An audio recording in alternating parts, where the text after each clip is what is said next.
Let me pivot a bit to a different direction. I wanted to get your thoughts on another topic since you're interested in so many things. Um, so there's this topic of the intellectual dark web that you've talked about on your podcast a few years ago. Um, Let me just give a little bit of context for those who might have not heard of the IDW, which is the abbreviation for the intellectual dark web. So the IDW is a term that was coined sometime in 2018. It describes a loose collection of individuals who are unified around the ideals of having open, good faith discussion, either in science or social political issues. And they were particularly as, maybe as a reaction against some of the free speech suppressing ideas of the left, cancel culture, things like that. And one of the things that they championed is the so-called alternative media landscape, consisting of podcast, social media, as a way to get out some perhaps contrarian ideas or things that are not getting enough coverage in the mainstream media.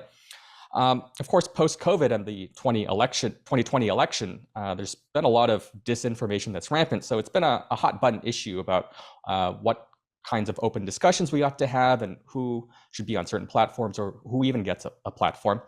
And Sean, as someone who's keen on how science and ideas ought to be discussed in the wider public, I wanted to get your thoughts on certain members of the IDW, say Joe Rogan, Sam Harris, and Eric Weinstein, since they've been very vocal in particular ways about open discussion and its counterpart, idea suppression.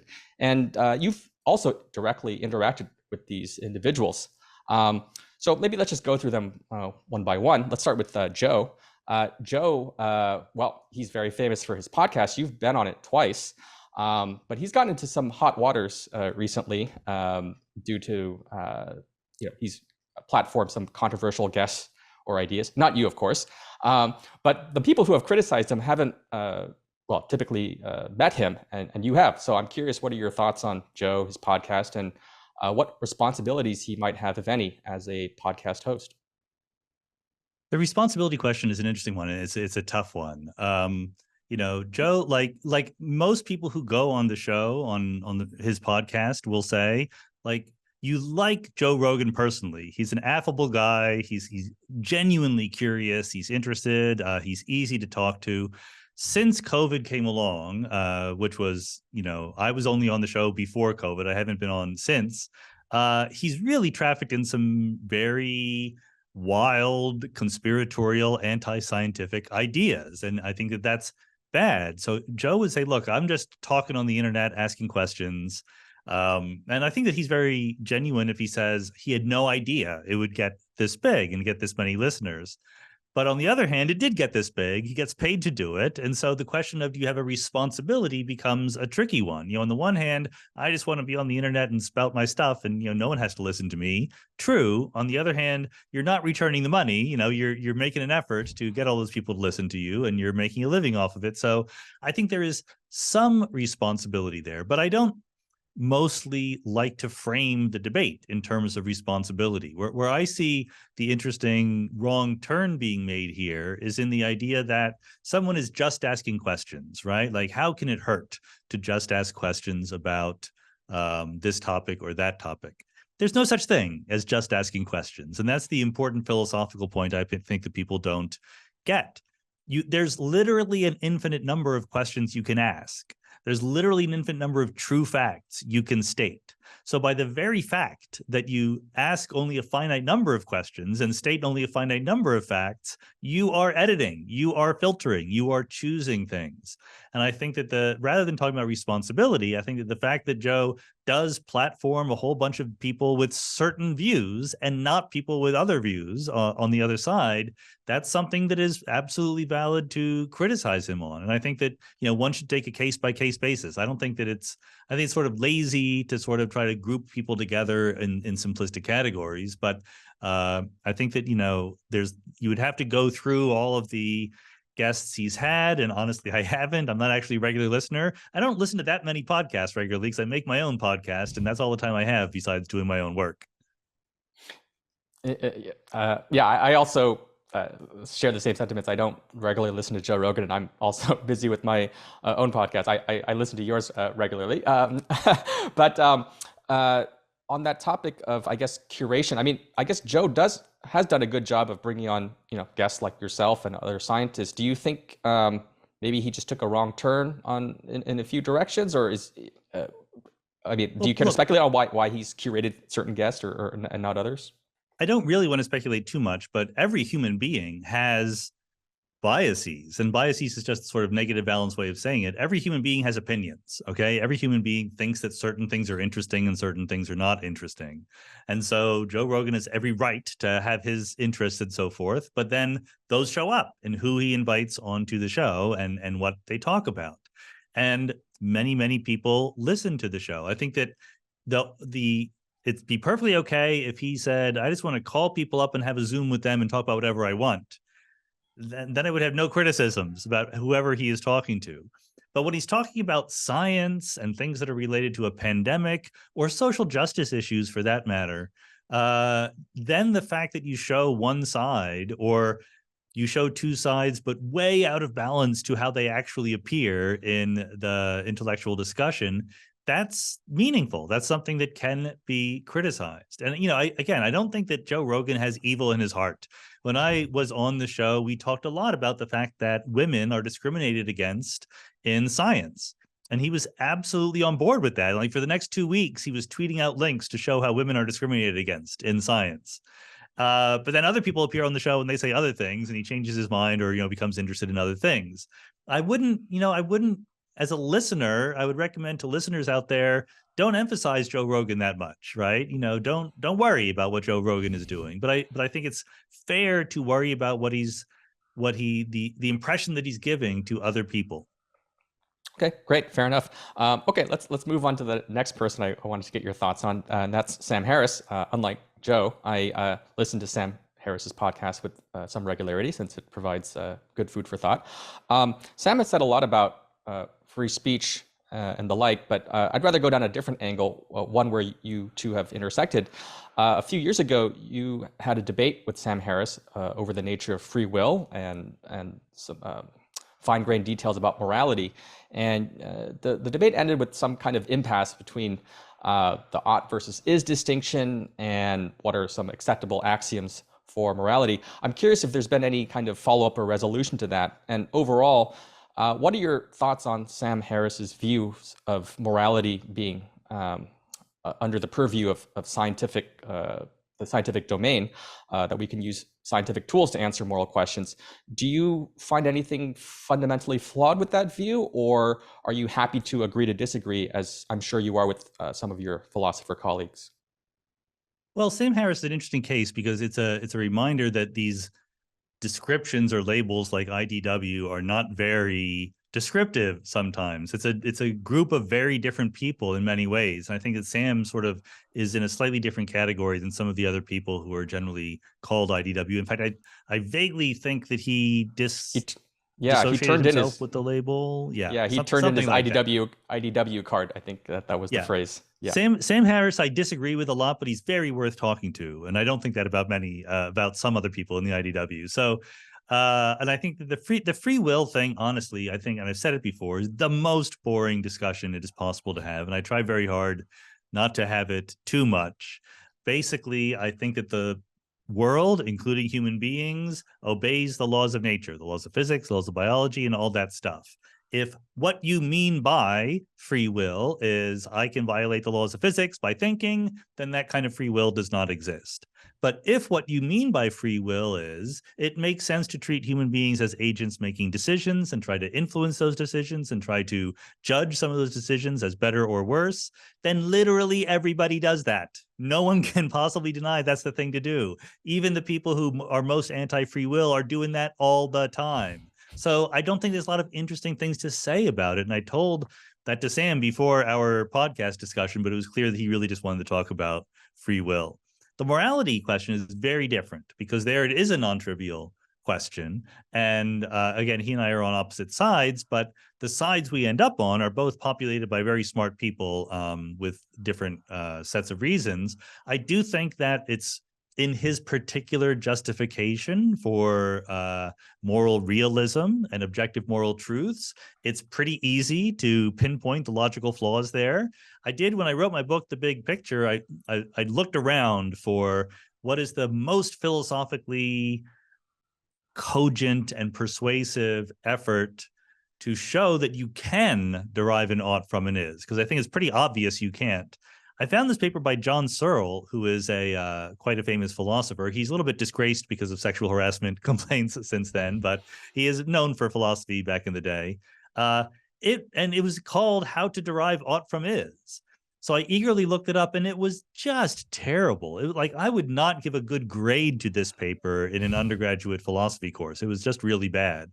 There's a principle of logic that you cannot derive conclusions that are not implicit in the premises. So you cannot possibly derive statements about what ought to be true from statements about what is true. That's it. That's the whole argument. You're done. That doesn't mean that you can't be a moral realist. It just means you can't derive your principles of moral realism from scientific facts about the world. And I think that almost all philosophers agree with that.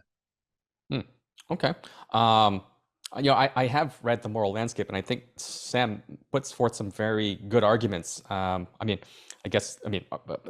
want to get too far down that rabbit hole, but maybe just to push back, just so we have something of an opposing view. But sure. I think one of the points he raised in your debate was that the world is described by science, right? And if we are going to make a statement about what's moral or not moral, that is grounded in reality and grounded in statements about well-being and the consciousness of creatures. If I recommend, if I say, oh, it's moral for me to say recommend this treatment over another, that's a statement about what we know about medicine and how we function as human beings. So I guess if science encompasses reality and that puts constraints on what we do, so I believe I'm sort of paraphrasing his position. How do you think about that in terms of this ought versus is distinction? It sounds like there could be a reasonable overlap. So, with all due respect, that is incredibly weak. I'm sorry. I'm sorry, Dave. Science describes what exists and what happens in the world. It doesn't pass judgment on what should happen in the world. When you talk about what medical procedures you should do, you have to tell me what your goals are. Are you trying to save lives or are you trying to kill people? You might have very different medical procedures. And ultimately, that choice, I think I would like to save lives, that's a moral judgment that no scientific experiment could ever come up with. The easy demonstration of this is tell me what experiment I could do to disprove your moral principle. And you're never going to find one because they're not scientific statements. Okay. All right, great. Anyways, I just wanted to make sure we have some balance of ideas. But of course, we could spend the entire time talking about that. So I don't want to there's go a lot to talk about here. Yeah, of course. Yeah. So anyways, okay. I just thought I'd maybe get your thoughts on that. Okay. And finally, last but not least, there's Eric Weinstein, the man who coined the intellectual dark web terminology himself. Where do we begin? In the context most relevant for us, he's well known for having put forth his proposal of a theory of everything called geometric unity, and to a lesser extent, also a proposal with his wife, Pia Milani, on formulating economics as gauge theory. The sociology and theatrics behind these proposals have been pretty fascinating to observe. Weinstein is always complaining about how his ideas are being suppressed or stolen. In fact, he's even claimed that Juan Malacena, of all people, stole his and his wife's ideas on economics. But long story short, I earned some reputation over the last 2 years for having debunked his physics and economics works.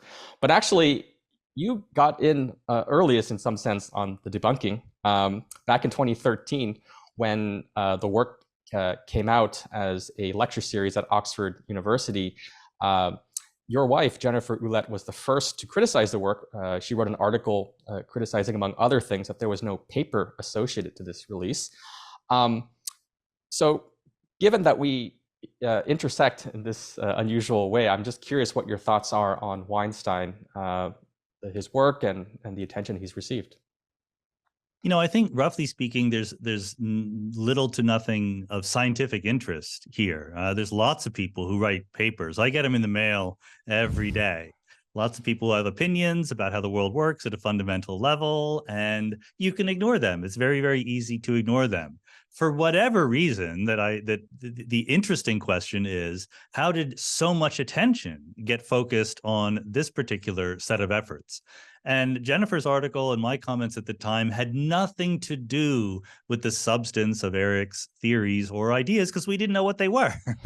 What we were complaining about was the public attention. And part of it was orchestrated by friends of his, and others was gone along with by journalists in the UK. And, literally one of the journalists who publicized Eric's talk at the time, when we said, like, why are you doing this? There's no paper. We have no idea whether this is complete crackpottery or anything. It may be brilliant, it may be nonsense, but we don't know. Therefore, why are you publicizing it? And his answer was, look, it's just crazy theoretical physics. Nobody cares. Everyone will forget about it tomorrow. And I think that's the heart of the problem, that too often in the media and attention landscape, it's all about, well, it sounds like fun. It's no really stakes here. It doesn't really matter if it's just nonsense. It'll be ignored tomorrow. And I think that is one of the things that erodes trust in science. When you say one thing one day and another thing another day. And I think it is the responsibility of journalists. Journalists are, we talked about Joe Rogan's responsibilities. Journalists have a much more explicit responsibility, right? They don't claim to just be talking with their friends. They're clearly trying to say true things in a medium that is meant to educate and inform the public, okay? So they do have a responsibility, not just to say true things, but to pick and choose those things that are relevant and important. And I think that we live in a world now where that's harder and harder to do, and people are getting more and more confused by it, and that's a shame. So Eric actually finally released his paper about 2 years ago. I'm just curious, have you had a look at it? No. Okay. All right. But you're not missing much. Roughly speaking, just to be clear, roughly speaking, 0 physicists have looked at it. Oh, okay. Well, actually, yeah.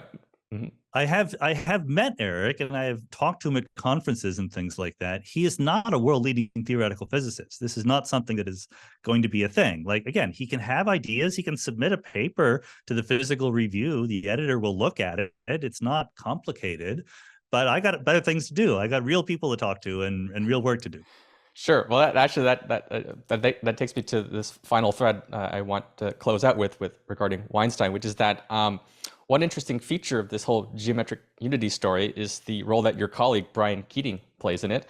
So for those who don't know, Brian Keating is a distinguished professor of physics at UC San Diego, and he is, without peer, the scientific community's leading proponent of geometric unity. He's had you on his podcast, but he also continually hosts Eric Weinstein and the topic of geometric unity to this day. There's been some interesting controversy in the way that Brian and Eric have handled my response to their work. So I put forth this paper that had a pseudonymous co-author by the name of Theopolia on it. And their only response to the work is that they need to know who Theopolia is. There's this famous Clubhouse recording in which they insist that they need to know who he is in order to respond to the criticism. Sean, as someone who's very clear-headed about what are good and bad arguments for taking scientific or philosophical stands, what are your thoughts on this argument, and why do you care to speculate on why Brian Keating is supportive of geometric unity? You said no scientists were looking at it, but clearly he is. No theoretical physicists are looking at it, and Brian is not a theoretical physicist. He is a world-class observational cosmologist, but he doesn't know any more about quantum gravity than most people do, right? He can have his own reasons. I haven't talked to him about that for thinking that this theory is worth supporting. But again, all anyone has to do is submit their paper to a journal. There's no, weird conspiracy to keep people out. It has to be a good paper. They're not going to publish any paper. You got to submit it, and then people will evaluate it, and the process kind of works. Put it on the archive. Let people read it, right? Like, it's just not that weird. It's not that hard. It's not that surprising. People are usually not getting successfully through that procedure because their work isn't very good. Okay. Um, sorry, there's another part of your question that I am missing out on, but Uh, the anonymous oh yeah, the co-author. anonymous co-author, right? So look, I don't know who your co-author is. I'm, being very honest.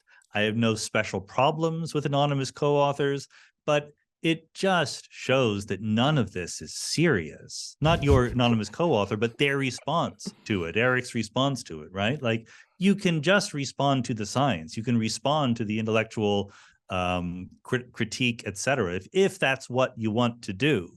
But what I really, really want to get across to the audience is that nobody in physics departments is discussing this with other people in physics departments. Maybe they have podcasts or Twitter feeds where they talk about it, but this is not like people are not fretting, like maybe we were wrong all along and, this is the really right way to do it. And look, maybe everybody is wrong. That's possible. It's completely possible that the thousands of people who got PhDs doing theoretical physics are all misjudging the importance of this work. But you got to use your best judgment because there's a large, like I said, large number of ideas out there, a large number of papers. You have to say, like, does it look like this new idea is addressing questions I had? Is it clear? Is it making clear why I should take this seriously? How it relates to other work in the field? There's a whole bunch of sort of subliminal checklist items you go through as a working scientist to say, should I take this seriously or not? On my most recent AMA, on my own podcast, we talked about the recent claim that black holes could be the dark energy in some sense. And this is a claim that is made by absolutely respectable scientists, who do good work. I don't think the claim is right. I think that it is so unconvincing that I'm not spending time thinking about it. And I could be wrong, but I tried to explain to the people listening why I personally was not going to spend time thinking about this. Like that's a lot of of the work of a working physicist, is deciding what to pay attention to. Fair enough. Fair enough. Okay, great. Well, thank you so much for your comments on this digression to the IDW.